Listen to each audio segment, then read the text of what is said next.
राजा बिनाको विजयपुर राज्यमा बुद्धिकरण राई हर्ताकर्ता भए। उम्दा खालको चाहिँ नि हात्ती चढेर हिँड्ने। अनि पृथ्वीनारायण शाहले बुद्धिकरण राईले चढेको हात्ती त बडा उम्दा खालको छ अरे भन्ने थाहा पाएपछि त्यो माउतेलाई 2-4 पैसा चाहिँ दिएर त्यसको चाहिँ नि हात्ती किनेर ल्याऊ। माउतेले मानेर चोरेर ल्याऊ भनेको छ पत्रमा। नेपालमा जुनसुकै व्यवस्था आओस् 1-2 जातीय कुरा बाहेक पृथ्वीनारायण शाहको जुन दिव्य उपदेश हो नेपालको राज्य व्यवस्थाको लागि राज्य सञ्चालनको लागि एउटा निर्देशिक सिद्धान्तको काम गर्छ यसले। र पृथ्वीनारायण शाहको चाहिँ पालामा 5 जना मान्छे थिए महत्त्वकांक्षी। 5 जना मान्छे महत्त्वकांक्षी को त भने एउटा स्वयं पृथ्वीनारायण शाह, एउटा पृथ्वीनारायण शाहका मित्र काठमाडौँको राजा जयप्रकाश मल्ल, अनि एउटा चाहिँ विजयपुरको मन्त्री बुद्धिकर्ण राई, एउटा चाहिँ परशुराम थापा, एउटा पर्वतको राजा कीर्तिबम मल्ल, महत्त्वकांक्षी उनका समकालीन। त्यसपछि नुवाकोट जित्यो। नुवाकोट जित्दाखेरिमा पनि एकजना जयन्त राणा मगर, अर्को एउटा बाहुन, त्यो बाहुनको नाम मैले बिर्सेँ, महेश्वर पन्थ भने कि यस्तो छ। 2 जनालाई चाहिँ नि कमान्डिङ दिएर पठाएको रहेछ नुवाकोट विजय गर्न। हजुर। बाहुनले के भन्यो भन्दाखेरि छिटो चाहिँ नि आक्रमण गरेर आफ्नो तैनाथमा छिटो आक्रमण गरेर जित्न सक्यो भने मैले शिरपाउ पाउनेछु, मान पाउनेछु भन्ने बाहुनको मन। मगरले चाहिँ नि यसो गमेर, मगरको चाल अलि ढिलो हुन्छ अरे, गमेर काज गरेपछि काज फत्ते हुने, लडाइँ हार्यो। लडाइँ हारेपछि अनि बाहुनले के भनिदियो, यो जयन्त राणाले गर्दाखेरि लडाइँ हारेको, मैले त गरम भनेको थिएँ नि, यसले नमानेर मैले चुस्की लगाइदियो। जयन्त राणालाई खोसिदियो। खोसेपछि अनि उनी चाहिँ नि अनि जयप्रकाश मल्लको उमरा भएर नुवाकोटमा गएर बसेको छ। पृथ्वीनारायण शाहको आँखाको किलो आफ्नै भारदार। त्यसपछि बल्ल बल्ल नुवाकोट चाहिँ जित्यो। अनि चाहिँ नि नुवाकोटमा बसिरहेको थिए। अनि नुवाकोटमा चाहिँ नि पृथ्वीनारायण शाहसँग आक्रमण गर्न जयप्रकाश मल्लले सिन्धुपाल्चोकको काशीराम थापा छेत्रीलाई लड्न पठायो। गोर्खाली भिडायो, जित्न सकेन, हार्यो। हारेपछि जयप्रकाश मल्लसँग चाहिँ लडाइँ हार्यो, भट्न आउन सकेन, लाज माने आफ्नो घरमा गएर बस्यो। जयप्रकाश मल्लले काशीराम थापालाई अनि गौरीघाटमा झिकायो, आऊ भन्यो। गौरीघाटमा आएपछि त्यहाँ काट्दियो उसले। अनि उसको भाइ परशुराम थापा थिए। परशुराम थापाले के षड्यन्त्र गर्यो भने पृथ्वीनारायण शाहलाई बोलाएर जयप्रकाश मल्ललाई काबु गर्ने। जब पृथ्वीनारायण शाह चाहिँ अगाडि बढ्छ 2200-2400 उठाएर अनि गोर्खामाथि चाहिँ नि आक्रमण गरेर गोर्खालाई ध्वस्त बनाउने, यहाँको सर्व आफै हुने, त्यस्तो प्लट रच्याएर छ। अनि पृथ्वीनारायण शाहले थाहा पाए भने पृथ्वीनारायण शाहको इन्टेलिजेन्ट कति तगडा छ। अनि परशुराम थापाले आफ्नो भाइलाई 2200-2400 उठाएर गोर्खामा आक्रमण गर्न पठाएको रहेछ। पोखरा पुगेको रहेछ। परशुराम थापाको भाइ कहाँ पुगेको छ भन्दाखेरि पोखराको हटियामा पुगेको छ। नुवाकोटमा ठुलो भारदारी सभा हो। त्यो परशुराम थापाको भाइलाई कहिले बैठाएर आउन सक्छ? कसैले पनि मैले सक्छु पनि भनेन, फलनले सक्ला पनि होइन। पल्टन लिएर जाने कुरा भने एक्लो मान्छे गएर गुरिल्ला युद्धद्वारा उसलाई चाहिँ मारेर आउने हो। आखिरमा पृथ्वीनारायण शाहले यो काम झाँगल गुरुङले सक्छ भनेर झाँगल गुरुङलाई बोलाएर चाहिँ आफ्नो कमरको कोता खान झाँगल गुरुङलाई दियो। झाँगल गुरुङ एक्लो झाँगल गुरुङ गए त्यहाँ। हजुर। गएपछि उसले गाइनेको भेष धारण गर्यो। एकातिर बल्छीको टाँगो, एकातिर सारङ्गी, 4-5 धार्नीको चाहिँ सहर माछो लिएर अनि परशुराम थापाको भाइको ठाना भनेको क्याम्पमा गयो। माछा चढायो। अब गुरुङको जात अब चाहिँ गीत गाउन जान्ने, सारङ्गी रेट्न पनि जानेको रहेछ। उसलाई चाहिँ नि गीत गाएर नाचेर उसलाई रिजायो। 7-10 दिन कति बसेको छ त्यहाँ। अब एक दिन चाहिँ नि परशुराम थापाको भाइको फौजले भात खाने बेलामा परशुराम थापाको भाइले भात खाइसक्यो। अरू चाहिँ भात खाएको बेलामा भात खाएपछि मान्छेले यसो निद्रा लाग्छ नि, त्यही बेलामा चाहिँ नि कोखामा चाहिँ छुरी घोपेर मारेर चम्पत भएर यहाँ आयो नुवाकोटमा। यदि त्यो झाँगल गुरुङले अनि पृथ्वीनारायण शाहले के भने झाँगल गुरुङले यति काम गरेर पृष्ठ शोधन गरिकन पूर्व पश्चिमका दुनियाँलाई हातले नेपाल खोल्याई नेपाल ल्याएको थिएँ भनेको छ। भने विशानगर चाहिँ एउटा दमैले अर्थ उपार्जनको उपाय नबताएको भएदेखि पृथ्वीनारायण शाह काशी जान पाउने थिएन। झाँगल गुरुङले परशुराम थापाको चाहिँ भाइलाई नबैठाएको भएदेखि पछाडिबाट 2224ले आक्रमण गर्थे, ऊ अगाडि बढ्न सक्ने थिएन। त्यो भयो। अनि अर्को कीर्तिबम मल्ल पर्वतका राजा पृथ्वीनारायण शाह पूर्वतिर बढेपछि गोर्खामाथि आक्रमण गर्नुपर्छ भन्ने त्यस्तो। अब पैसा त चाहियो। अनि थकालीहरूलाई वन बेचेर पैसा सङ्ग्रह गरे। त्यतिखेर कुष्माको एउटा महेश्वर नेवार प्रधान उहिले 101 रुपियाँ ऋण हालिदिएको छ। अहिले 101 रुपियाँ सोल्टीमा गयौँ भने एक कप चिया आउँछ 101 रुपियाँमा। 101 रुपियाँ ताम्रपत्र छ। जुन बेलामा महेश्वर नेवारले कीर्तिबम मल्ललाई पर्वतका राजा कीर्तिबम मल्ललाई 101 रुपियाँले सहयोग गरेको थियो, त्यही बेलामा चाहिँ घान्द्रुक त अहिले कास्कीमा आयो। अहिले त 4000 पर्वतको अन्तर्गतको घान्द्रुकका पा गुरुङ र बिरबल गुरुङले 500 रुपियाँ ऋण हालिदिएको छ कीर्तिबम मल्ललाई। अनि भक्तपुर जित्यो पृथ्वीनारायण शाहले। रणजित मल्ल काशी गयो। उसका चाहिँ छोरा वीर नरसिंह मल्ललाई काशीबाट कीर्तिबम मल्लले झिकाएर पर्वतमा घर घरेडी दिइकन लौ व्यापार गर्ने सुविधा घर घरेडी दिइकन अब चाहिँ फेरि तिम्रो चाहिँ गुमेको राज्य उकास्ने हो भन्ने यस्तो किसिमको गरेका थिए। तर त्यो पनि सफल हुन सकेन। अब एउटा जयप्रकाश मल्ल महत्त्वाकांक्षी, तर कस्तो अभागी भन्दाखेरि उसले आफ्नो चाहिँ भारदारहरूलाई कज्याउन नसकेको र जयप्रकाश मल्लको एउटा सानो छोरालाई गद्दीमा राखेर अनि उसको श्रीमतीलाई राजमाता बनाएर भारदारहरूले जयप्रकाश मल्लले दरबारबाट निकालिदिए। कस्तो कमजोर त। ऊ माता तीर्थतिर पाटनको गावालतिर भौतारेर हिँड्ने। अहिले त गुहेश्वरी चाहिँ गएर गुहेश्वरीको पुजारीको शरणमा बसेर फेरि पछि चाहिँ राज्य सत्ता उसले आफ्नो हात त पार्यो तर अब चाहिँ सम्पत्ति छैन। पृथ्वीनारायण शाहले नाकाबन्दी लगाएको छ, भोटको व्यापार राम्रोसँग चल्दैन। अनि यहाँका चाहिँ नि सुनका गजुरहरू, सुनको पोलिस लगाएको होइन, सुनकै गजुरहरू मन्दिरको सबै झिक्यो। मन्दिर जति सबै मुन्डा, मन्दिरको गजुर मासेर चाहिँ यहाँ सेनाको खर्च। अनि मुसलमानलाई बोलाए। यहाँ मुसलमान आए। मकवानपुर गढीमा चाहिँ आएपछि मुसलमानलाई पनि पृथ्वीनारायण शाहको सेनाले परास्त गरिदिए। अङ्ग्रेज आयो सिन्धुलीगढीमा, अङ्ग्रेजले त्यति खोजिरहेको अनि अङ्ग्रेजी सेनालाई पनि परास्त गरिदियो। त्यसपछि हिन्दू नागाहरू यहाँ बोर्डरमा बस्ने जोगीको भेष लिने तर ती लुटेराहरू तिनीहरूलाई बोलाए। हिन्दू रहेछ भनेर छोडिदियो। तिनको कुम्लोभित्र त हताहतियार छ भन्ने थाहा पाएपछि साँगादेखि उतापट्टिको 7 गाउँमा सुताइदियो। अनि काठमाडौँ पनि जित्यो, पाटन पनि जित्यो, भक्तपुर पनि जित्यो। अनि काठमाडौँ भक्तपुर पाटनका राजाहरू भक्तपुरमा थिए। पृथ्वीनारायण शाह गए त्यहाँ भेट्न। रणजित मल्ल त आफ्नो मित भयो, जयप्रकाश मल्ल आफ्नो मित। अनि मितवा तपाईँ चाहिँ बनेपामा राजा भएर बस्नुहोस्, खर्च भर्छु भन्दाखेरि म काशीवास जान्छु भने काशी गए। अनि जयप्रकाश मल्लले राष्ट्रवादी काशी जान्छु भनेन, आर्य तीर्थमा प्राण त्याग गर्न पाऊँ भने आर्यघाटमा। अनि तेज नरसिंह मल्लले केही इच्छा व्यक्त गरेन, ऊ जेलैमा बन्दी भएर मर्यो। अब आर्यघाटमा आउने बित्तिकै त मरेन। अब अन्तिम अवस्थामा फेरि मितलाई भेट्न जाँदाखेरि ल मित तिम्रो अन्तिम इच्छा के छ? मेरो छाता र जुत्ता चाहियो भने। छाता र जुत्ता भनेको राज्य, छाता भनेको सार्वभौम सत्ता, मेरो राज्य मलाई फिर्ता दिए। गएर चाहिँ उहाँ आर्यघाटमा पछारिएको छ, अझै म राज्य गर्छु भन्ने कस्तो महत्त्वाकांक्षा होला।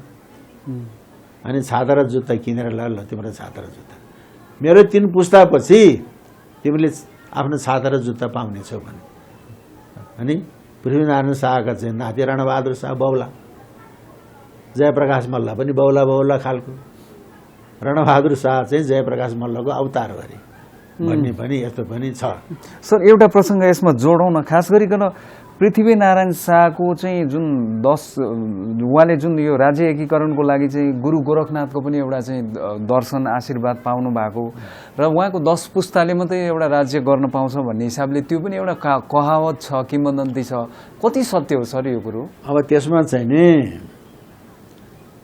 इन्द्र जात्रामा जिते, इन्द्र जात्राको दिनमा चाहिँ राजगद्दी अहिलेको चाहिँ नि यो गद्दी बैठकको अगाडि एउटा डबली छ, त्यो डबलीमा सिंहासन ल्याएर राख्दो रहेछ। हजुर। पृथ्वीनारायण शाह गएर सिंहासनमा थ्याच्च बसे। अहिले कुलानन्द ढकाललाई सोध्यो अनि कति पुस्ताको भोग छ भनेर सोध्यो, 10 पुस्ताको भोग छ भनेको छ। 10 पुस्ताको भोग छ भनेर भन्यो। तर अहिले त 10 पुस्ता राजा भएको गन्धखेरि त 10 पुस्ता हुन्छ, किन त्रैलोक्य विक्रम त राजा नभइकन मरे नि। गद्दीमा चढ्नेहरू चाहिँ 10 पुस्ता। कुलानन्द ढकालले त्यो भविष्यवाणी गरेको भन्ने छ। त्यसपछि जयप्रकाश मल्लको देहान्त भयो। देहान्त भएपछि राजकीय सम्मानका साथ उसको काजक्रिया भएको छ र जयप्रकाश मल्लको छोरा थिएन। गुठी जग्गाले पृथ्वीनारायण शाहले जयप्रकाश मल्लको श्राद्ध गर्नलाई गुठी राखेको थियो। अहिलेसम्म पनि नेपालको गुठी संस्थानले जयप्रकाश मल्लको श्राद्ध गर्छ। अहिले त श्राद्ध कसले गर्छ? गुठीमा गएर बुझ्नुपर्छ भने खड्गमान मल्ल, नेपाली साहित्यका साहित्यकार खड्गमान मल्लले अनि गुठीमा गएर कति दिएको छ पैसा ल्याएर जयप्रकाश मल्लको श्राद्ध गर्ने। राजकीय सम्मानका साथ दाह संस्कार पनि गरायो, श्राद्ध पनि गरायो। यस्तो अब आयो बुद्धिकर्ण राई। बुद्धिकर्ण राईको उतापट्टि पृथ्वीनारायण शाहले जित्नुभन्दा पहिले मुकुन्द सेनले जितिसकेका थियो। त्यतिखेरको स्थिति कस्तो थियो भने राजा सेन, मन्त्री राई लिम्बू हुने। राजा चाहिँ नि सेन, मन्त्री राई लिम्बू हुने। अनि विजयपुरको राजा पनि सेन, चौदण्डीको राजा पनि सेन। अनि चौदण्डीका राजा चाहिँ कामदत्त राजसेन भन्ने राजा थिए। बुद्धिकर्ण राई कहिले राय पनि लेखेको छ, उनी मन्त्री, बडा महत्त्वाकांक्षी मन्त्री। अनि सिक्किमे सेनालाई बोलाएर ल्याएर विजयपुरका राजा कामदत्त सेनलाई मारिदियो। मारिदिएपछि अब राजा बिनाको विजयपुर राज्यमा बुद्धिकर्ण राई हर्ताकर्ता भयो। उम्दा खालको चाहिँ नि हात्ती चढेर हिँड्ने। अनि पृथ्वीनारायण शाहले बुद्धिकर्ण राईले चढेको हात्ती त बडा उम्दा खालको छ अरे भन्ने थाहा पाएपछि त्यो माउतेलाई 2-4 पैसा चाहिँ दिएर त्यसको चाहिँ नि हात्ती किनेर ल्याऊ। माउतेले मानेर चोरेर ल्याऊ भनेको छ, पत्रमा चोरेर ल्याऊ भनेको छ। अनि चाहिँ इमान सिंह चेम्चोङले चोर पृथ्वीनारायण शाह भनेको छ, चोरेर ल्याउनु भनेको छ। अनि त्यसपछि त्यहाँ चाहिँ नि सिक्किमे सेना आए। सिक्किमे सेना आएको सेना फर्केर जाँदैन। अनि तल मधेसमा चाहिँ नि कनकाई पहाडमा तमरसम्म आएर सिक्किमे सेना बसेको छ। बुद्धिकर्ण राईले राजा मार्न बोलाएको। अनि यहाँबाट चाहिँ बढ्दै बढ्दै बढ्दै गएपछि चौदण्डी विजय गर्यो। चौदण्डी विजय गर्नुभन्दा पहिले अघि सेनकै पालामा बाहुन क्षेत्रीहरू त पूर्वमा गइसकेका थियो। अनि खोटाङको खार्पामा हरिनन्द पाध्याय पोखरेल, शिवानन्द पाध्याय पोखरेल, त्रिलोचन पाध्याय पोखरेल भन्ने पोखरेलहरू रहेछन्। सेनकै पाला कति पैसा कमाएको। ओहो। अनि उनीहरूले पृथ्वीनारायण शाहलाई लिन आएको छ काठमाडौँमा, तपाईँ आउनुहोस् भनेर। तर काठमाडौँसम्म चाहिँ सेनाको नेतृत्व पृथ्वीनारायण शाह आफैले गरे, यहाँदेखि उता गएन। किनभने यहाँ गद्दी छोडेर गयो भने फेरि विद्रोह होला भन्ठान, उता गएन। अनि लिन आएका थिए, गएन। र ऋण हालिदिएको छ शिवानन्द पाध्याय पोखरेल, हरिनन्द पाध्याय पोखरेल, त्रिलोचन पाध्याय पोखरेलले ऋण हालिदिएको छ खोटाङमा, खोटाङको खार्पामा। अनि ढुङ्गामाथि पैसा गनेको छ। अनि सेनालाई चाहिँ पैसा दिएपछि अनि कोशी तारिदियो, जीवधनले रक्षा गर्यो। अब चाहिँ बर्खा छ, कोशी उर्लेको छ, गोर्खाली आउँदैन भनेर उहाँ राई लिम्बूहरू तम्बा खाएर मजाले बस्या छ। अब यहाँबाट चाहिँ कोशी तरेर गयो, आयो गोर्खाली भन्न साथ चाहिँ भागाभाग भयो। कोही अहिले बिहारतिर त्यतिखेर भागेर गएका राईहरू छन्। कति सिक्किमतिर भागेर गए। अनि यता बुद्धिकर्ण राईको दबदबा, उता सिक्किमे सेनाको दबदबा, कति राई लिम्बू पिल्सिएका पनि थिए त्यहाँ। त्यसपछि चेन्थापोदेखिका चाहिँ राई लिम्बूहरू कति बुद्धिकर्ण राईको दबदबा, सिक्किमे सेनाको दबदबाबाट पिल्सिएकाहरू गोर्खालीहरूको शरणमा आए। अनि लिम्बुवान पनि जित्यो पृथ्वीनारायण शाहले। तर लिम्बुवान जिते तापनि धेरै पछिसम्म त्यहाँ विद्रोह भएको छ। गोर्खालीको चाहिँ अधीनता स्वीकार गरेको छैन, किनभने सिक्किमले पटक पटक आक्रमण गरेको छ। सिक्किमले पटक पटक आक्रमण गर्यो। अब अहिले चाहिँ नि लिम्बुवानको चैनपुरको नाम अहिले चैनपुर भन्छन्, तर वास्तव चैनपुर होइन त्यो। चैनपुर त तल रामबेनीको किनारामा छ चैनपुर, ती याखा देवानहरूको। अनि चाहिँ नि चैनपुर भनेको त तल रामबेनीको किनारामा, त्यहाँका चाहिँ नि अर्धाकर्ता देवान याखाहरू, दालहरू तिनका कारिन्दा। अब अहिले याखाहरू देवानहरू तङ्गमा खाएर कताको दालहरूले माथिमा वीरता पाए। अब त्यहाँ चैनपुरका याखाहरूको त नामै छैन। दालले मादिका दाल भनेपछि अन्तर्राष्ट्रमा कहलियो। अहिलेको चैनपुर त गोला बजार, भोटे गोला, सिक्किमे भोटेहरू, तिब्बती भोटेहरू आएर व्यापार गर्ने ठाउँ। ठुलो युद्ध भएको छ। गोर्खाली 200-300 सेना चाहिँ 70 पर्यो त्यहाँ। चैनपुरमा सिद्धिकाली भनिन्छ नि त, त्यो सिद्धिपुरमा। पछि रणबहादुर शाहको पालामा बख्तावर सिंह बस्नेतको तैनाथमा गएको सेनाले बल्ल चाहिँ नि जित्यो। त्यो मेजर पार्टी बनाएको छ चैनपुरमा। त्यस्तो किसिमले जितेको थियो। त्यसपछि पृथ्वीनारायण शाहले जितेपछि पनि अब कति चाहिँ उता सिक्किमतिर भागे, कोही बिहारतिर भागे। पृथ्वीनारायण शाहले एउटा पत्र काटेको छ त्यहाँको सुनु राई, कुसु राई, श्रीजङ्गा राईको नाममा, तिमीहरू जहाँ भए पनि आफ्नो देशमा फर्केर आऊ र अब तिमीहरूको चाहिँ अघिदेखिको पिता पुर्खाको पालादेखिको जुन जग्गा जमिन भोग गर, हक अधिकार भोग गर। तिमीहरूको जीव धनको रक्षा मैले गर्नेछु। तिमीहरूको जीव धनको रक्षा मैले गर्न सकिनँ भने मैले सेवा गरिआएको देवी देवताले मेरो राज्यको हरण नाश गरोस् भनेको छ। त्यो सकल पत्र पाइएको छैन, नक्कल यहाँ राष्ट्रिय अभिलेखालयमा छ। त्यसरी धर्म भागेको छ पृथ्वीनारायण शाहले।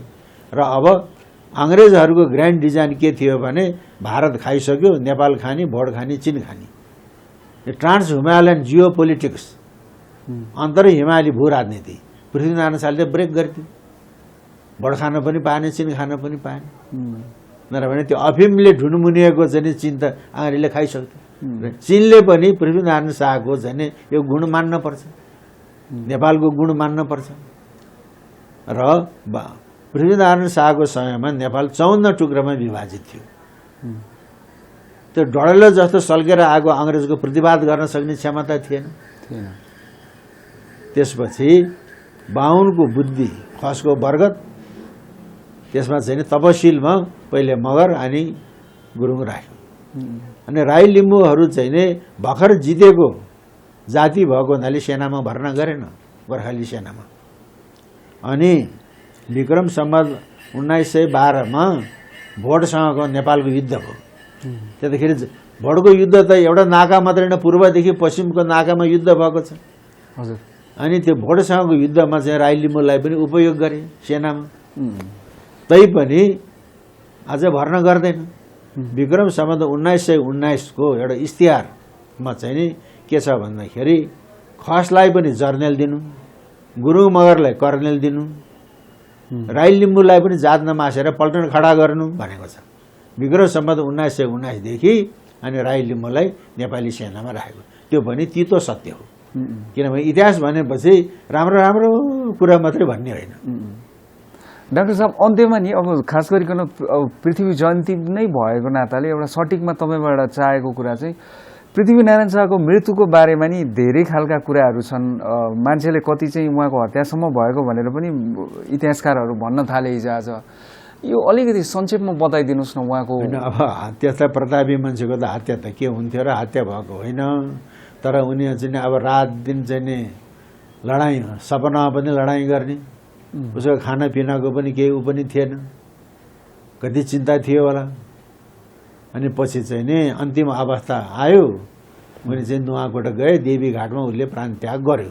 हजुर, त्यो हो षड्यन्त्रद्वारा ऊ चाहिँ नि मरेको पनि होइन, मारिएको पनि होइन। अनि अन्तिम अवस्थामा उनले जुन यो उपदेश दिएको छ, त्यो उपदेश चाहिँ नि अहिले हामीले उपदेश र दिव्य उपदेश त हामीले बनाएको, त्यहाँ त उपदेश पनि छैन, दिव्य उपदेश छैन। अनि 3 सहर नेपाल र 9 लाख किराँत जितेपछि, 3 सहर नेपाल र 9 लाख किराँत जितेपछि बुढा महाराज भनेको छ। बडा महाराज पनि भनेको छैन, बडा महाराज पनि हामीले बनाएको। बुढा महाराज पछिल्लो पटक नुवाकोट पाल्नु हुँदा आफ्ना दादा सुरत सिंह राणा मगर आफूले हुर्काउने र सबै थरघरका छेउ भनी गएका कुरा भनेको छ। त्यो पनि पृथ्वीनारायण शाहले लेखेर दिएको पनि होइन, पृथ्वीनारायण शाहले भन्ने अर्कोले लेख्ने डिक्टेसन पनि होइन। पृथ्वीनारायण शाहका चाहिँ नि प्रधान सेनापति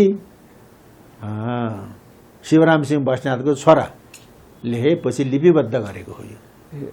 अब त्यो चाहिँ नि नेपालमा जुनसुकै व्यवस्था आओस्, 1-2वटा जातीय कुरा बाहेक पृथ्वीनारायण शाहको जुन दिव्य उपदेश हो, नेपालको राज्य व्यवस्थाको लागि, राज्य सञ्चालनको लागि एउटा निर्देशिक सिद्धान्तको काम गर्छ यसले। र अब मैले अघि नै भने यो बाहुनको बुद्धि, खसको बरगत, पछि मगर गएर चाहिँ र टाँसियो, गुरुङ गए। अब गुरुङको कुरा गर्ने हो भनेदेखि अहिलेको रुम्जाटार, रुम्डाली राईहरूको रुम्जाटार, अब वल्लो किराँतमा राईहरूलाई बस पार्न पर्यो नि, लामा गुरुङहरूको बस्ती लगेर राखिदियो त्यहाँ रुम्जाटारको मोरिया गाउँ। अहिले रुम्डाली राईहरू त बिचरा कहाँ माथितिर छ। अनि राईमध्येको काँचो राई, राईमध्येको काँचो राई कस्तो रह्यो भन्दाखेरि 4 अङ्गुल काटेको ख्याल गरेको भन्ने, मान्छे मारिसकेपछि मारिदिउँला भन्ने, लट्ठी पनि खङ्गारुको चाहिँ काँडा भएको लट्ठी टेक्ने, राईमध्येको काँचो राई, खोटाङको रावो खोलाको राई। अनि रावो खोलाका ती काँचो राईलाई पेल्नको लागि लाम्छाने गुरुङहरूको चाहिँ नि बस्ती बसाल्यो। खोटाङको रावो खोलामा बसेको हुन्छ रावल लाम्छाने, खोटाङको रावो खोलाको चाहिँ सबभन्दा राम्रो गहिरी खेत लाम्छाने, रावल लाम्छानेहरूको छ।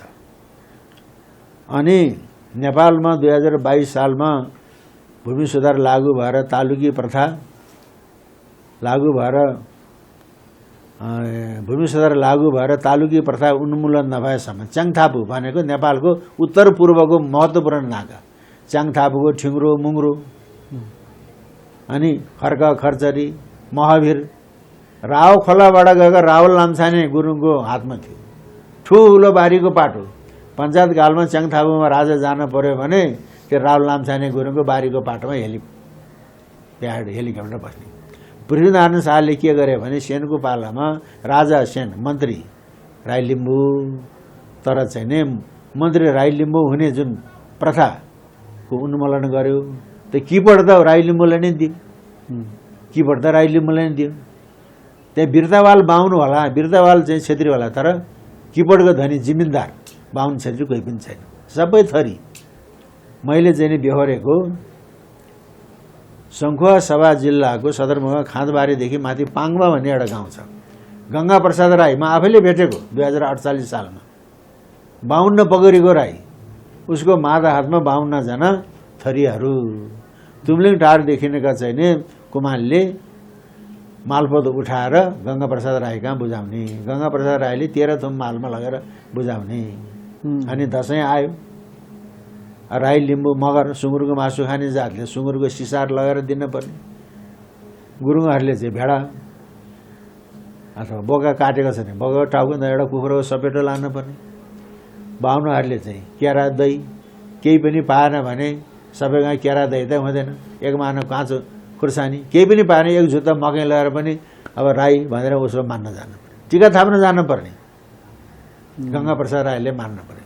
अब अर्को अघि हातनाता करिनेको कुरा आयो भने उपाध्याय बाहुन बाहुनीलाई हातनाताको अब खत लागेको छ भने खत अनुसारको दण्ड सजाय बेहोर्नु पर्यो।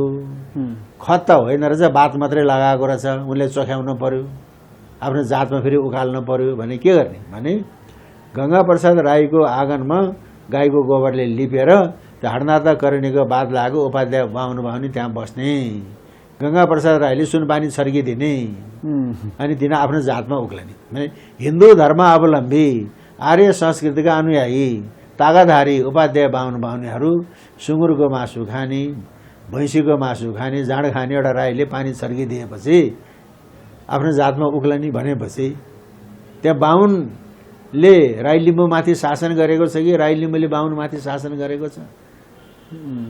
जस्तो अब हाम्रो यहाँको नेपाल प्रज्ञा प्रतिष्ठानको पूर्व कुलपति बैरागी काइँला डबल सुब्बा किन भयो भन्दाखेरि पहिल्यैदेखिको किपटको पनि सुब्बा, पछि नेपाल सरकारले अमिनको पनि सुब्बा दिएको छ, डबल सुब्बाको गाउँ भन्ने पाथरमा अमिन भएपछि त अहिले त बिर्ता मोडतिरका जग्गा त कति हो हजारौँ बिघा जग्गा बैरागी काइँलाको बाउको।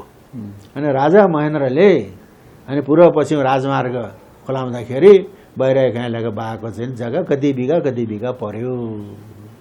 अनि राजा महेन्द्रले ए सुब्बा कति चाहियो मुआवजा चाहिँदैन सरकार भन्यो। मलाई यदि 1000 चाहिन्छ भने पनि राजा महेन्द्रले दिने थियो कि दिने एउटा गरेर दिने त थिएन होला। कति चाहिन्छ मुआवजा भन्दाखेरि मलाई मुआवजा चाहिँदैन सरकार भन्यो। बैरागी काइँलाको बाउले हजारौँ बिघा त्यहाँ पर्यो राजमार्गमा, तर बैरागी काइँलाका दाइ थिए नि एउटा काङ्ग्रेसको नेता भूविक्रम नेम्बा, गिरिजा कोइराला प्रधानमन्त्री हुँदाखेरि हाम्रो बाबुको पालामा राजमार्ग खोलाउँदाखेरि हाम्रो यति बिघा जग्गा अधिग्रहण पर्यो, यसो क्षतिपूर्ति भयो। 3 करोड रुपियाँ लिएको छ। बाबुले थुकेको थुक भूविक्रमले चाट्यो। मान्छे गरिब हुन्छ तर हरिब हुन हुँदैन। कस्तो होला 3 करोड रुपियाँ? तपाईँहरूले नि बुझ्नुहोस्। कति चाहिन्छ तिमीलाई मुआवजा भन्दाखेरि राजा महेन्द्रले सोद्धाखेरि मलाई मुआवजा चाहिँदैन सरकार भन्ने बाबुको छोराले अब हाम्रो कति जमिन परेछ भने गिरिजाको पालामा श्रेष्ठता मिलाएर 3 करोड रुपियाँ मुआवजा लिए। अब सुभाष चन्द्र नेवाङको कुरो पाथरमा ठाडो बाटो छ, यतापट्टि सुभाष चन्द्र नेवाङको घर छ, उता पार्टीपट्टि पौवा छ। पौवामा त जाने आउने मान्छे चाहिँ बास बस्ने भए, दाउरा दिन पर्यो, पानी दिन पर्यो, कतिको खर्च छैन, सुबिनी खर्च छैन भने माना चामल दाल चामल सिधा उठाउनु पर्यो। त्यस्तो घर हो सुभाष चन्द्र नेवाङको घर। छेड्को पाल्ने ठिङ्रो मुङ्ग्रो त्यस्तो शासन थियो। अनि मन्त्री पद दिएन, किपट र जग्गा जमिन त प्रशस्त कति हो। अब बैरागी काइँलाको चाहिँ बाजे 8वटा श्रीमती रे, लिम्बूको त 4 दिनमा आउँकनी रहेछ। 113वटा चुला थियो अरे, 113वटा चुला भात खाने मान्छेको। उहाँ आफैले भन्नुभएको भनेको यहाँ त छोटे सरकार हो, 113वटा चुलो, 8वटा श्रीमती, इष्टमित्र कति आए। राईको चुलो अलग, लिम्बूको चुलो अलग, बाहुनको चुलो अलग, छेत्रीको चुलो अलग, नेवारको चुलो अलग, चामल दिए आफै पकाएर खान्छ। 113वटा चुलो, सबै खरको टहरो बनाउने, स्याउलाको टहरो बनाउने। कस्तो हाइकम होला त त्यस्तो